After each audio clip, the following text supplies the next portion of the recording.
نحمده ونصلي على رسوله الكريم اما بعد فاعوذ باللہ من الشیطان الرجیم بسم اللہ الرحمن الرحیم۔ سیرت النبی صلی اللہ علیہ وآلہ وسلم کتاب کے ساتھ آپ سب کی خدمت میں حاضر ہوں۔ السلام علیکم خواتین و حضرات، کل کے موضوع میں ہم غزوہ احد کے بارے میں بات کر رہے تھے۔ غزوہ احد جس میں نبی پاک صلی اللہ علیہ وآلہ وسلم اور ان کے صحابیوں نے شروع میں بے تحاشا بہادری سے اور ڈسپلن کا مظاہرہ کرتے ہوئے دشمنوں کو پیچھے ہٹنے پر مجبور کر دیا، لیکن حضرت عبداللہ بن جبیر رضی اللہ تعالی عنہ کی قیادت میں جو تیر اندازوں کا ایک دستہ پہاڑی کے عقب کی طرف مقرر کیا گیا تھا، اس نے اپنی جگہ چھوڑ دی۔ تیر اندازوں کی جگہ خالی دیکھ کر خالد نے عقب سے حملہ کیا۔ عبداللہ بن جبیر رضی اللہ تعالی عنہ چند جان بازوں کے ساتھ جم کر لڑے، لیکن سب کے سب شہید ہوئے۔ اب راستہ صاف تھا۔ خالد نے سواروں کے دستے کے ساتھ نہایت بے جگری سے حملہ کیا۔ لوگ لوٹنے میں مصروف تھے اور کر دیکھا تو تلواریں برس رہی تھی۔ بدحواسی میں دونوں فوجیں اس طرح باہم مل گئیں کہ خود مسلمانوں کے ہاتھ سے مارے گئے۔ حضرت مصعب بن عمیر رضی اللہ تعالی عنہ جو حضرت صلی اللہ علیہ وآلہ وسلم سے صورت میں مشابہ تھے اور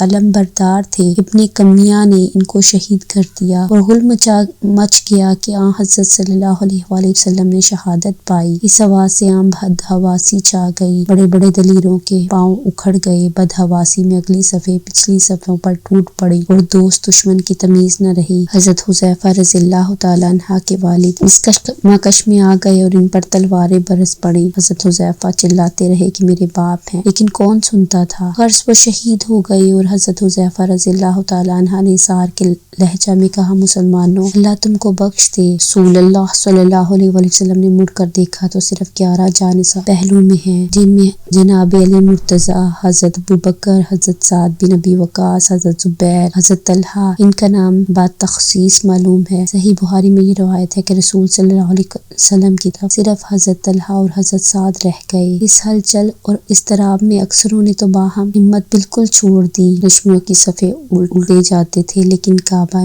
مقصود رسول صلی اللہ علیہ وآلہ وسلم کا پتہ نہ تھا۔ حضرت انس کے چچا حضرت ابن نظر لڑتے بڑھتے موقع سے آگے نکل گئے۔ دیکھا تو حضرت عمر رضی اللہ تعالی عنہ نے مایوس ہو کر ہتھیار پھینک دیا ہے۔ پوچھا، یہاں کیا کرتے ہو؟ بولے، اب لڑ کر کیا کریں گے؟ رسول صلی اللہ علیہ وآلہ وسلم نے تو شہادت پائی۔ حضرت ابن نظر نے کہا، ان کے بعد ہم زندہ رہ کر کیا کریں گے؟ یہ کہہ کر فوج میں گھس گئے اور لڑ کر شہادت پائی۔ لڑائی کے بعد جب ان کی لاش دیکھی گئی تو 80 سے زیادہ تیر، تلوار اور نیزوں کے زخم تھے۔ کوئی شخص پہچان تک نہ سکا۔ ان کی بہن نے انگوٹھی دیکھ کر پہچانا۔ جانصار ان خاص برابر لڑتے جاتے تھے، لیکن نگاہیں نبی پاک صلی اللہ علیہ وآلہ وسلم کو ڈھونڈتی تھی۔ سب سے پہلے حضرت کعب بن مالک رضی اللہ تعالی عنہ کی نظر پڑی، چہرہ مبارک پر، لیکن آنکھیں نظر آتی تھیں۔ حضرت کعب نے پہچان کر پکارا، مسلمانوں، رسول اللہ یہ ہیں۔ یہ سن کر ہر طرف سے جانصار ٹوٹ پڑے۔ کفار نے اب ہر طرف سے ہٹ کر اسی رخ پر زور دیا۔ دل ہجوم کر کے بڑھتا گیا۔ اب عبداللہ بن کمیہ جو قریش کا مشہور بہادر تھا، صفوں کو چیرتا پھاڑتا حضرت کے قریب آ گیا اور چہرہ مبارک پر تلوار ماری۔ اس صدمے سے مغفر کی 2 کڑیاں چہرہ مبارک پر چبھ گئیں۔ چاروں طرف سے تلواریں اور تیر برس رہے تھے۔ یہ دیکھ کر جانصاروں نے آپ کو دائرہ میں لے لیا۔ حضرت ابو دجانہ جھک کر سپر بن گئے۔ اب جو تیر آتے تھے ان کی پیٹھ پر آتے تھے۔ حضرت طلحہ رضی اللہ تعالی عنہ نے تلواروں کو ہاتھ پر روکا۔ ایک ہاتھ کٹ کر گر گیا۔ بے درد رحمت عالم پر تیر برسا رہے تھے اور آپ صلی اللہ علیہ وآلہ وسلم کی زبان پر یہ الفاظ تھے، اے اللہ میری قوم کو بخش دے، وہ نہیں جانتے۔ رسول صلی اللہ علیہ وآلہ وسلم ثابت قدموں کے ساتھ پہاڑ کی چوٹی پر چڑھ گئے کہ دشمن ادھر نہیں آ سکتے تھے۔ ابو سفیان نے دیکھ لیا، پوت لے کر پہاڑی پر چڑھا، لیکن حضرت عمر رضی اللہ تعالی عنہ اور چند صحابہ نے پتھر برسائے جس سے وہ آگے نہ بڑھ سکا۔ اس کی وفات کی خبر مدینہ میں پہنچی تو اخلاص شعار نہایت بےتابی کے ساتھ دوڑے۔ جناب فاطمہ زہرا نے آ کر دیکھا تو ابھی تک چہرہ مبارک سے خون جاری ہے۔ حضرت علی ٹپر میں پانی بھر کر لائے۔ جناب سیدہ دھوتی تھی لیکن خون نہیں تھمتا تھا۔ بلاخر چٹائی کا ایک ٹکڑا جلایا اور زخم پر رکھ دیا۔ خون فوراً تھم گیا۔ گیا۔ ابو سفیان سامنے کی پہاڑی پر چڑھ کر پکارا، یہاں محمد ہیں، آپ نے حکم دیا کوئی جواب نہ دے۔ ابو سفیان نے حضرت ابوبکر اور حضرت عمر کا نام لے کر پکارا اور جب کچھ آواز نہ آئی تو پکار کر بولا، سب مارے گئے۔ حضرت عمر سے ضبط نہ ہو سکا، بول اٹھے